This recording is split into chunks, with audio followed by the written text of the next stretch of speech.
What's up guys, it's Takuya here. I'd like to talk about the language barrier that I've been thinking about these days. ところどころ日本語を挟んで今回は行きます。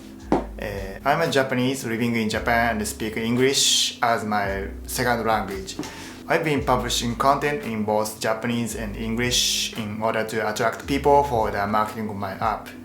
I'm developing a Markdown note-taking app called Inkdrop alone.Since I don't have budget for advertising or things like that to generate traffic to my website, content creation is the key to attract potential users for Inkdrop.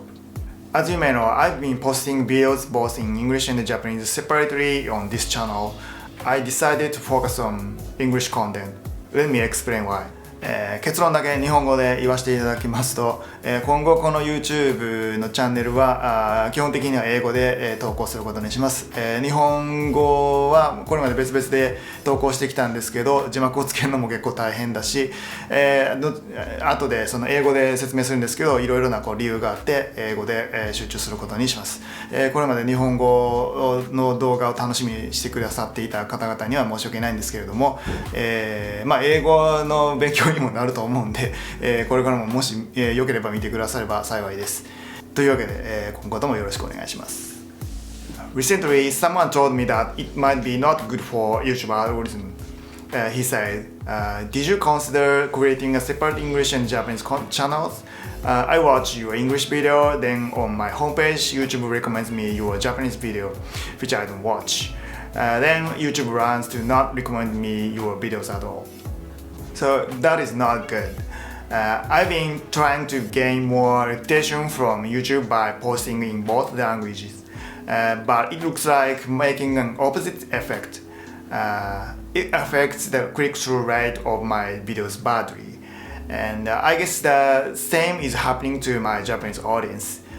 This channel has more than 4,000 subscribers now, but I need to solve this issue in order to keep it going. But wait.Should I make a separate channel for each language? I think no, because it's too hard to run two channels alone while building my product. The language barrier is a big issue, not only for me, since most Japanese people don't like English and I have to publish content in Japanese to attract them. As you can see, I'm also not very good at speaking English. My English skill has been improved while writing and publishing content more and more.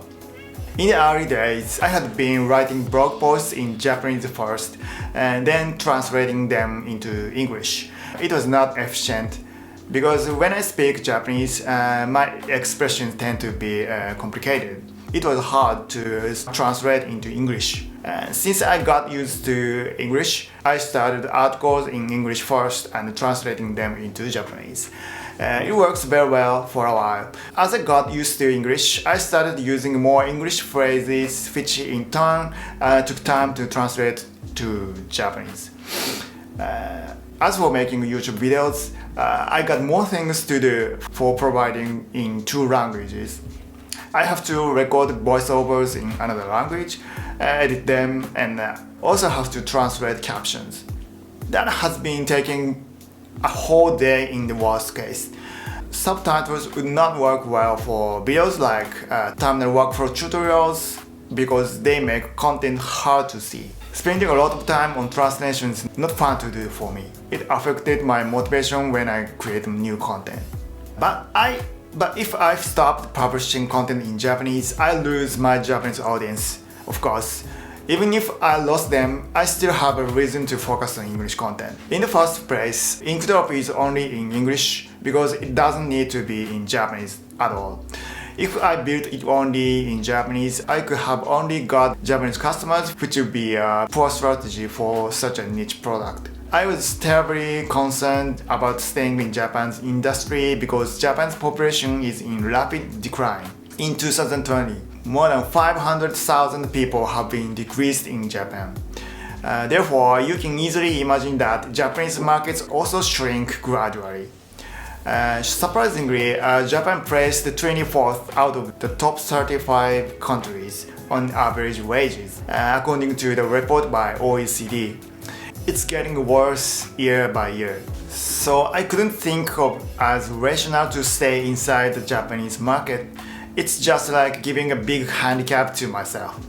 If I could earn foreign money while living in Japan, I can avoid this economic decline. I predict that $5 per month will become not affordable for Japanese people in the future. On top of that, we've learned an important lesson from this COVID outbreak. That is, you can't rely on any geographic advantages. You will find that by looking at local businesses in sightseeing areas like Kyoto. A lot of stores around Kiyomizu in Kyoto had to close due to COVID. It implies what will happen when the same occurs at the country scale. I don't understand why many Japanese developers are still making products only in Japanese. It totally doesn't make sense. But that means that it would be a good chance for me until they eventually come.